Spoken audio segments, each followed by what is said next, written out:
பாக்கியா, என்ன நினைச்சிட்டு இருக்க? திடீர்னு என்னமோ வானத்துல இருந்து குதிச்ச மாதிரி நடந்துக்கிற. சரி, என் பையனை பத்தி தான் கவலை இல்லன்னு பார்த்தா, உன் பையனை பத்தி கூட உனக்கு கவலை இல்லாம ஆயிடுச்சா? அத்த, உங்க பையன் விஷயத்துல நான் குறுக்க வர்றதில்ல. அதே மாதிரி என் பையன் விஷயத்துல நீங்க குறுக்க வராதீங்கம்மா.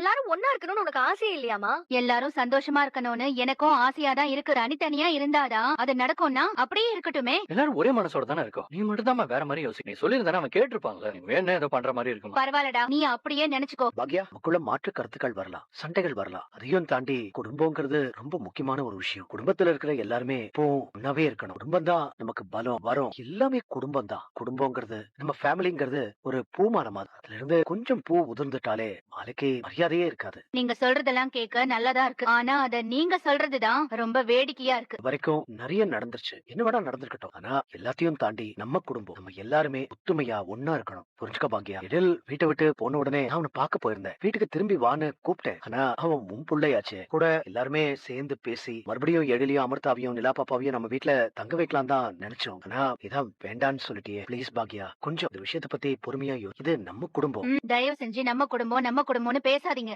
நம்ம குடும்பம்னு ஒண்ணு கிடையவே கிடையாது. இத பாருங்க, எனக்கும் சத்தமாவும் கோவமாவும் பேசுறதுக்கெல்லாம் தெரியும். அடுத்தது நான் ஏதாவது பேசி அதனால உங்க ஹார்ட்டுக்கு எதுவுமே ஆயிடக்கூடாதுல்ல. அதனாலதான் பொறுமையா பேசிட்டு இருக்கேன். என் பசங்க விஷயத்துல தலையிடுறது,